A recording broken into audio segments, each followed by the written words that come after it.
Money. We all want it. We all need it. But let's be honest, most of us treat our bank accounts like a crime scene. You open the banking app, see the damage, and suddenly, you're standing there like a detective in a crime scene thinking, where did all my money go? Who did this? Then you realize it was all you. But here's the thing. Being bad with money isn't a personality trait. It's just a lack of knowledge. Today, I'm giving you 5 personal finance lessons that can make you a millionaire.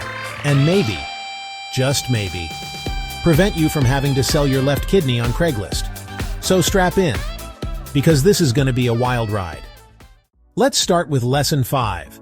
Money is emotional, and that's why you're broke. Get one thing straight. Your money problems, they have nothing to do with math.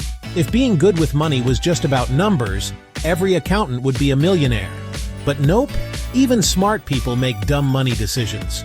Why? Because money isn't just about numbers, it's about feelings. And if you don't believe me, let's do a quick test. Think about how you'd feel if you randomly got $10,000. Excited? Relieved? Ready to quit your job and move to a tropical island?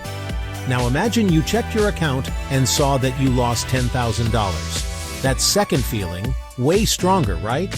That's because losing money feels twice as painful as gaining money feels good. See, money triggers emotions, excitement, stress, guilt, even shame. That's why people make horrible money decisions, not because they're dumb, but because their brain tricks them into spending based on feelings instead of facts. And the worst part? Companies know this, and they use it against you. That's why stores blast happy music, why online shops have limited time deals, and why Starbucks makes you say a weird Italian word before charging you $7 for a coffee. They're all playing emotional tricks on you. This same feeling attached to money is what drives people to impulse spending. Your brain literally tricks you into spending money, and after, the guilt hits. You're sitting there with a $300 jacket you didn't need, wondering why you even left the house. So if money is emotional, how do you stop making dumb emotional decisions? Well, first, you have to recognize the traps your brain sets for you. Because believe it or not, your brain is programmed to make you broke, which brings us to Lesson 4. Lesson 4. Your brain is a financial scammer, and you're the victim. All right, let's get one thing straight. Your brain, not your friend. At least, not when it comes to money. It's out here setting you up like a shady business partner, making sure you stay broke while it convinces you that you're doing just fine. And the worst part? You believe it. Let me show you how your own brain is scamming you daily. The first way is through instant gratification, aka the reason you keep choosing fun now, pain later. Your brain loves rewards, and it loves them immediately. That's why saving money feels boring, but buying something you don't need because it was on sale feels like an achievement. You know what else was on sale? Your financial freedom.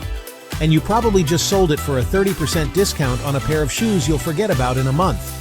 Your brain is so obsessed with the present that it treats future you like a completely different person. That's why you say things like, I'll start budgeting next month, or future me will figure it out. As if the future is different from the one who's thinking now. Not on my watch, folks. We won't let your brain do that to you again. But wait, it gets worse. Your brain also hates loss more than it loves winning. That's why people refuse to cancel subscriptions they don't use and keep paying for gym memberships even though the last time they went, TikTok didn't even exist yet. It's why you're still paying for that meditation app even though the only thing you've been meditating on is why you're still broke. So, how do you outsmart your own brain and stop falling for these money traps? Well, it starts with how you see spending versus saving. And that brings us to Lesson 3. Because most people, they're spending money completely backwards. Lesson 3. How companies trick you into staying poor. All right, here's a harsh truth.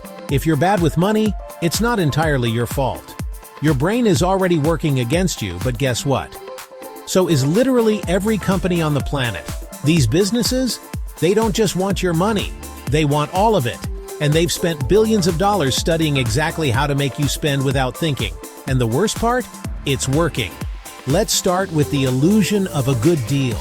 Have you ever seen something priced at $9.99 instead of $10? That 1 cent difference? It's designed to trick your brain into thinking it's way cheaper. Meanwhile, your wallet is getting robbed in broad daylight. Then there's the subscription trap. Companies love to get you on a free trial because they know you'll forget to cancel. That's why they make it so easy to sign up but damn near impossible to unsubscribe. You ever try canceling a gym membership? You gotta send a handwritten letter, solve a riddle, and fight the manager in hand-to-hand combat just to stop them from charging you. But the biggest scam of all? Lifestyle creep. You make a little more money and suddenly you deserve nicer things. Your old car? Embarrassing. Your apartment? Too small now. Companies love this because it keeps you spending instead of actually building wealth. That's why rich people stay rich and everyone else stays stuck. The trick doesn't only lie in making more money, it's also in keeping more of it. And that brings us to lesson 2, because if you think saving is just about cutting back, you're missing the entire point. Lesson number 2, the real reason you can't seem to save money. All right, let's be honest, saving money feels impossible. You get paid, you swear you'll be responsible this time, and then somehow, 2 weeks later, you're looking at your bank account like, who robbed me? Spoiler alert, it was you. But here's the thing, most people aren't bad at saving because they're irresponsible. They're bad at saving because the way they were taught to save is completely backwards. Let me explain. When people think about saving, they treat it like leftovers. They spend first, then save whatever's left over. The problem? There's never anything left. It's like saying, I'll start eating healthy after I finish this whole pizza. And the worst part? Most people feel guilty for not saving, like it's a moral failing.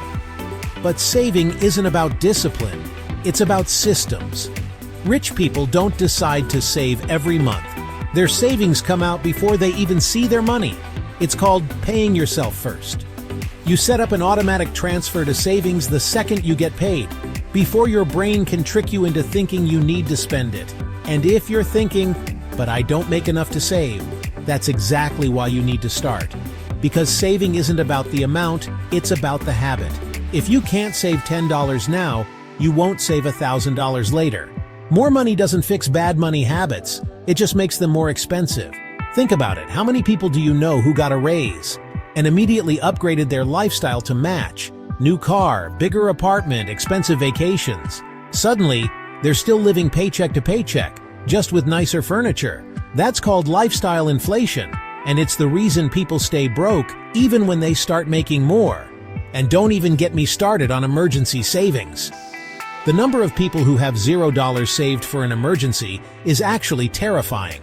One unexpected expense, your car breaks down, a medical bill hits, and suddenly you're swiping your credit card and going into debt. But here's the trick. Your emergency fund should not be in the same account as your spending money. If it's just sitting there in your checking account, guess what? Your brain will find an emergency that isn't an emergency.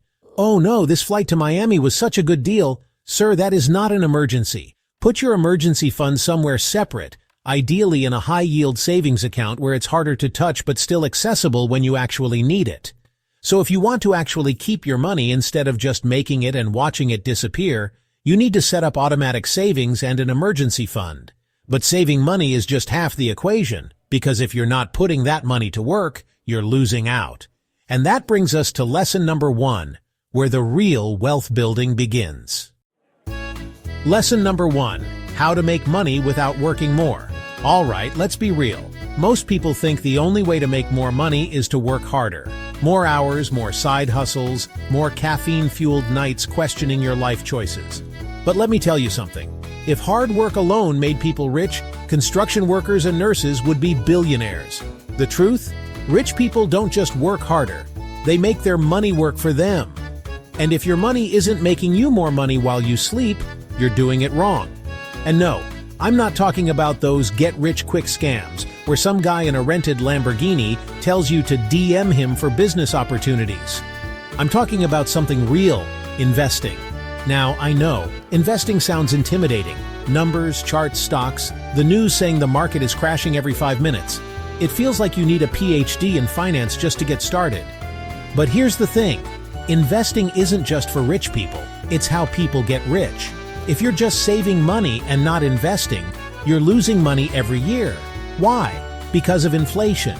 You ever notice how your grandparents bought a house for $20 and a handshake? Meanwhile, you're out here looking at rent prices like, Is this per month or a down payment on the building? Inflation is constantly eating away at your savings. That's why the money sitting in your bank account isn't actually safe. It's just getting weaker over time. But when you invest, your money grows. It works for you instead of you working for it. And before you say, "But investing is risky," so is relying on one paycheck for the rest of your life. That's like standing on a one-legged chair and hoping you don't fall. Meanwhile, rich people have multiple streams of income: stocks, real estate, businesses, all making them money even when they're doing nothing. And here's the best part: you don't need to be rich to start. Thanks to things like index funds, you can start investing with just a few dollars. And the earlier you start, the more time your money has to grow. So, what's the move? Start small, stay consistent, and let compound interest do the work for you. Because at the end of the day, you want to stop trading time for money and start making money while you sleep. And speaking of things that keep people broke, remember at the start when I said I'd tell you the biggest financial mistake people make? Well, we're finally here. And trust me, this one mistake keeps more people broke than anything else. If you fix this, your financial future will change forever. And no, it's not making enough money. It's thinking you can figure it out later. Look, I get it. The future feels far away. Retirement? That's future you's problem. Budgeting? I'll start next month. Investing? I'll do it when I have more money. And guess what? Next month never comes. People treat their finances like a New Year's resolution. They say they'll start soon, but soon keeps turning into never. And before they know it, they're stuck. Stuck in debt, stuck living paycheck to paycheck, stuck watching other people build wealth while they're still trying to figure it out. And you know the worst part? The longer you wait, the harder it gets. Think about it like this. If you had started investing just $5 a day 5 years ago, you could have thousands saved up by now. But if you waited 5 years to start, now you have to put in way more effort just to catch up. So here's the truth. There is no perfect time to start. Doesn't matter if it's small. Doesn't matter if you make mistakes. What matters is taking action. Because at the end of the day, you have two choices. Keep doing what you've always done and stay in the same place. Or start making changes today and give your future self a chance at financial freedom. The choice is yours.